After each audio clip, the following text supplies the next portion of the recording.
8 or 24? Number 8. 24 was more challenging.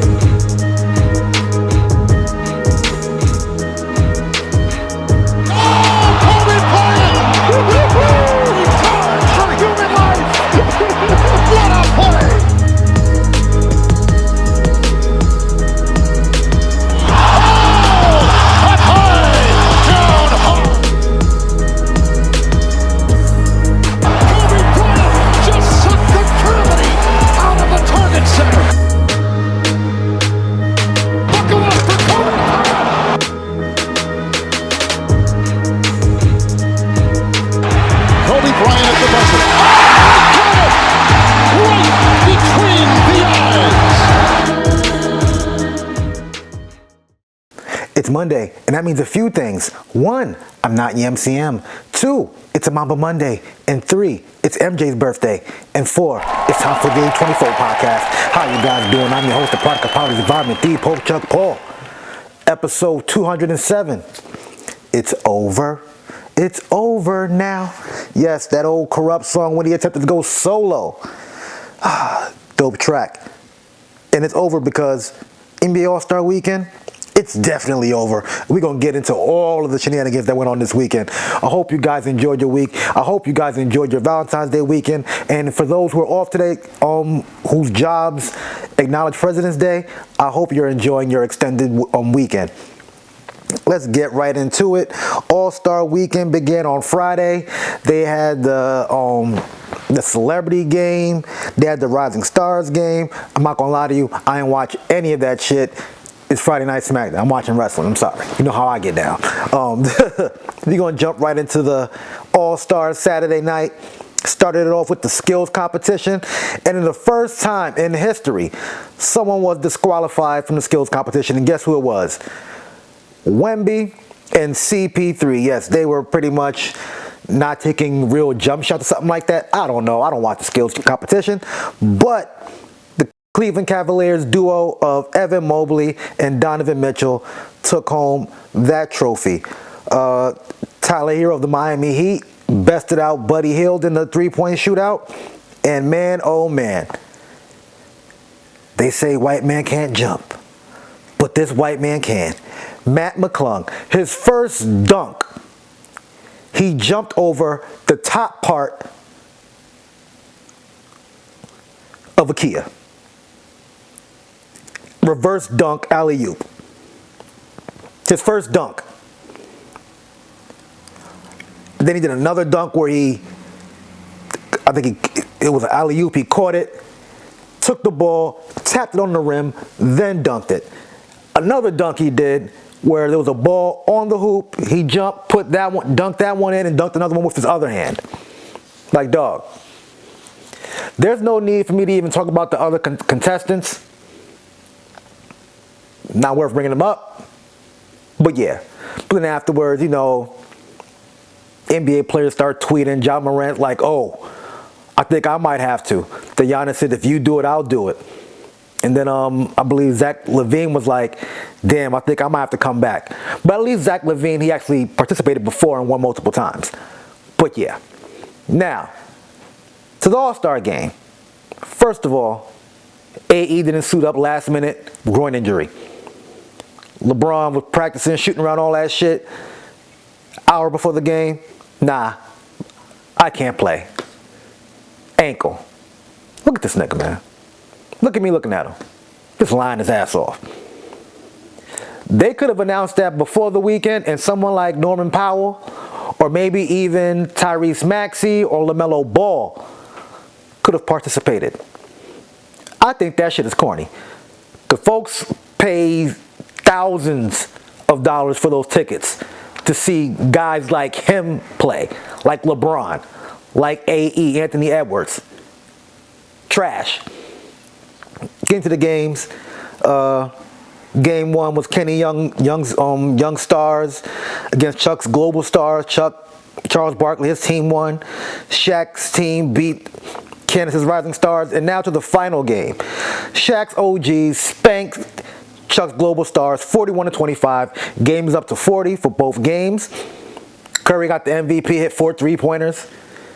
Don't format as trash, because at the end of the day, now, excluding the rising stars, Kenny's young stars, the guys he had, like Jalen Brunson, Cade Cunningham, Anthony Edwards, who was injured, Darius Garland, Tyler Hero, Gerring Jackson Jr., Evan Mobley, and Jalen Williams.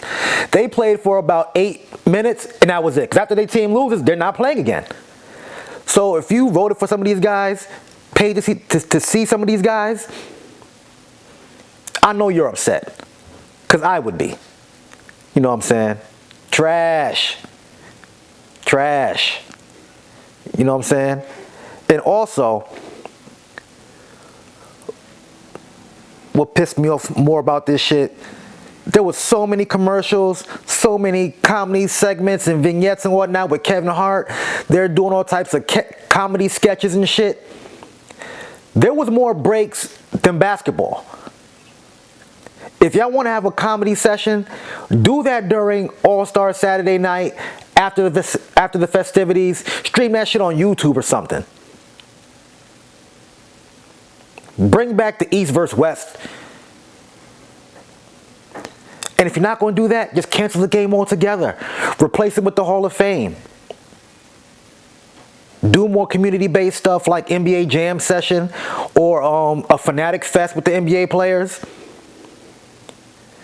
Because if they're too tired and they still need the week off, then cancel the game. Hell, keep All-Star Saturday night. Skill challenge for the guys who are not so much all-stars. I mean, that whole shit was whack. Yeah, Draymond Green talking about you got rookies and rising stars playing with all-stars who worked it so hard their whole life to get to this point in their career. Well, it wouldn't be like this if you motherfuckers learn how to play competitive. They play for free at these pro-ams and Rucker Park games and shit, but the games they get paid $50 million a year for, nah, I'm gonna chill out. I'm gonna relax. Nah, man. Trash. Like, I just watched it just so I can be able to talk about it. Trust me, if I wasn't doing this podcast, I wouldn't have watched it. I would have caught the clips on YouTube. And to be honest with you, if you didn't watch it, you didn't miss much. Like I mentioned at the top of the show, today is MJ's birthday, Michael Jordan. And it's so dope that his birthday always falls around All-Star Weekend, because he does these dope All-Star Weekend parties and stuff like that. And one time I could have went when I was working at this spot, Sneaker Villa, and I was doing some work with Nike also. I was going to be in Vegas for All-Star Weekend, and this woman I knew that worked for Nike was like, yo, MJ always has a party in Vegas. You want to go? I said, it was a party in All-Star Weekend. You want to go? I said, sure. I didn't ask her. She invited me. I'm in Vegas. Hit her up. Blew me off. I was like, man, I'm trying to party. Meet some Nike connects. You know what I'm saying? This is when I was really heavy in my sneaker shit, and TKO was mostly focused around sneakers, but yeah, man. Shout out to MJ. Happy birthday to him. 62 years old. Still doing his thing in the sneaker game. Moving right along. Whew. The case of Jay-Z and the sexual assault of him, Diddy, and a minor was thrown out in court. It was dismissed. Oh man, look at this, look at this. Interesting. Let me read a little bit of this for you. Federal Rules of Civil Procedure, plaintiff Jane Doe, by and through her undersigned counsel, hereby gives notice that the above captioned action is voluntarily dismissed with prejudice. Counsel for plaintiff have discussed this matter with counsel for each defendant who acknowledge and consent to this submission. Dated, New York, February 14th, 2025. And Jay-Z had this to say. This motherfucker be writing these statements like fucking diss tracks. You know what I'm saying? This could be like Takeover 2 or some shit. Super Ugly Part 2. He said this. Today is a victory. The frivolous, fictitious, and appalling allegations have been dismissed. This civil suit was without merit and never going anywhere. The fictional tale they created was laughable, if not the seriousness of the claims. I would not wish this experience on anyone. The trauma that my wife, my children, loved ones, and I have endured can never be dismissed. This 1-800 lawyer gets to file a suit hiding behind Jane Doe, and when they quickly realize that the money grab is going to fail, they get to walk away with no repercussions. The system has failed. The court must protect victims, of course, while with the same ethical responsibility, the courts must protect the innocent from being accused without a shred of evidence. May the truth prevail for all victims and those falsely accused equally. Sean Carter. And now he is taking Tony Buzbee to court. He filed a 235-page lawsuit against this motherfucker. God damn.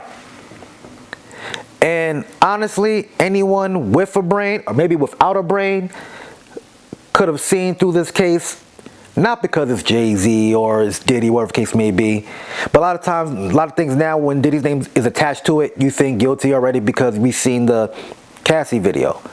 But this particular case, the Jane Doe in question, the father didn't remember what happened. The girl who allegedly drove her down there is dead. Said that she spoke to these two musicians at the party, at the after party, and they were on tour in the Midwest. There was plenty of pictures of Jay-Z that night, not at this location that she claimed to be. There were stories and articles and pictures of Puffy and J-Lo at a different location. Yeah. Nasty work. And it's funny because I watched this YouTube channel called Just Thought Lounge, and there was a case where a woman hit two children with her car and killed them, and the attorney representing her was Tony Buzbee as well. She lost that case. She's currently doing about 30-something years, I believe. Yeah. So we'll see what happened with this Jay-Z counter lawsuit. And this week we should be finding out also the fate of A$AP Rocky. Before I let go, this just in. The Roots picnic lineup has been announced. It is May 31st and June 1st. It's crazy because I knew that it was going to be, it's always around that time, and I'm getting married on June 1st. I was like, damn. Maybe I could go Saturday and then get married on Sunday. But the headliners is D'Angelo with The Roots, Meek Mill, Lenny Kravitz, Glorilla, Miguel, Thames, Lotto, Catronata, no idea who that is. Black Thought with Pusha T and 2 Chainz, Jeezy, Adam Blackstone, Jagged Edge, Music Soul Child, The Roots. My God. Sounds good to me. What are the odds Meek Mill, Glorilla, and Jeezy are performing on Saturday? If they're performing on a Saturday, I'm going. Then getting married the next day. That'd be so dope. Like I always say, like, share, subscribe, comment. God is good. God is great. Thank God my paper straight. I am the Pope Chuck Paul. Peace out.